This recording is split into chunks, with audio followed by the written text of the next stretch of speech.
साथ उसके पीछे खड़े हैं।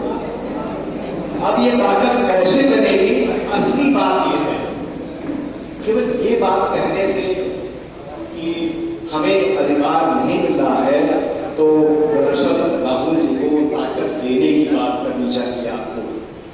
जब वो आपके साथ इस देश का, आपकी पार्टी का जो सबसे बड़ा नेता है, आपके एजेंडे को लेकर के, नारे को लेकर आगे बढ़ा है, तो कैसे आपको ताकत देंगे? विगत दिनों पिछले 20-25 सालों से उत्तर प्रदेश में जितनी सरकारें बनी हैं, बिना सामाजिक न्याय के एजेंडे के नहीं बनी है, बिना आपकी ताकत के कोई सरकार बनी ही नहीं है। इसके बाद भी आपको बहुत सारी चीजों से लड़ना पड़ रहा है। आप कांग्रेस पार्टी के दफ्तर में बैठे हैं, तो यह जानना भी जरूरी है कि कांग्रेस पार्टी ने कैसे इस देश में इतनी विषम परिस्थितियों में, इतने कठिन समय में इस देश के लोकतंत्र की जड़ रखी, मतलब उसकी आधारशिला रखी, उसकी नींव रखी। और उसके संकल्प था, बराबरी का संकल्प था, इंसाफ का संकल्प था, न्याय का संकल्प था। उसमें आपके लिए इंसानी बराबरी का ख्वाब था।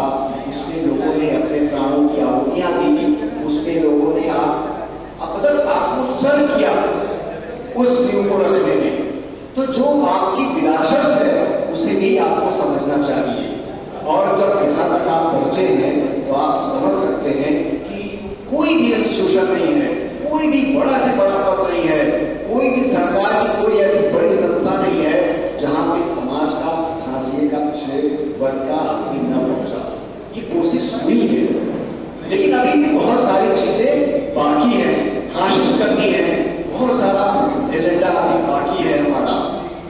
आप जानते हैं कि इस देश में बहुत सारी जटिलताएं हैं, और उन जटिलताओं को समेटते हुए कोई पार्टी अगर आगे बढ़ रही है और कोई बात रख रही है, तो सबसे बड़ी बात है कांग्रेस की उम्मीद की विचारधारा।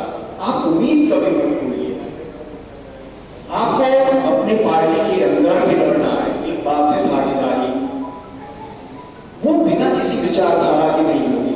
राहुल जी जब बोलते हैं कि मेरे लिए विचारधारा की लड़ाई है, बहुत सारी सामाजिक न्याय की ताकतों ने बीजेपी का भी साथ दिया है। आप जानते हैं सब लोग, बीजेपी की विचारधारा आप समझ सकते हैं।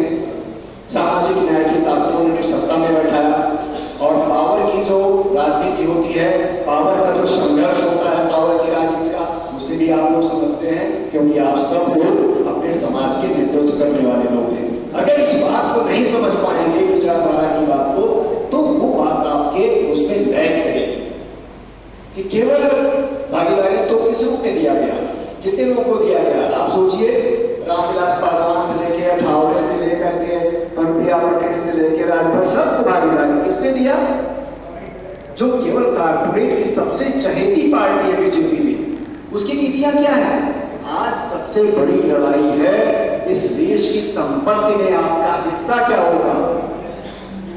22 पूंजीपतियों की संपत्ति इस देश के 74% लोगों के संपत्ति के बराबर है। ये लड़ाई कौन लड़ेगा? हमारी हैसियत क्या है?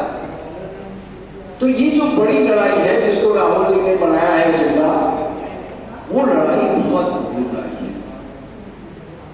तो ये जो पूरी राजनीति है, इसको पूरी थोड़ा समग्रता में समझना पड़ेगा।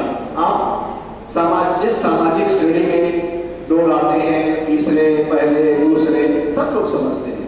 कई बार मैंने देखा है, तीसरे पायदान पे आने वाली सामाजिक श्रेणी के लोग, उनकी कोई स्कूलिंग नहीं है, पावर पे चले गए, तो सबसे हाशिए पे पड़े हुए जो लोग हैं, हाशिए के लोग हैं, जिन्हें पायदान पे सबसे निचले पायदान पे माना जाता है, वो उसी तरह का व्यवहार उनसे करने लगते हैं जो पहली श्रेणी पे बैठे हुए लोग हैं। मेरी बात समझ रहे होंगे आप लोग? तो आप इस बात को समझिए, कोई बड़ी लड़ाई किसी बड़ी विचारधारा से होती है। आपके इस देश में लोगों ने बिना किसी स्वार्थ के अपने प्राणों की, अपने जीवन को समर्पित किया है उसी राजनीति में। तो वो बहुत जरूरी बात है। आप जिस जरूरी बात के लिए यहाँ पे बैठे हैं उसको समझिए। मेरी बहुत बहुत शुभकामनाएं इस आपके संघर्ष के साथ।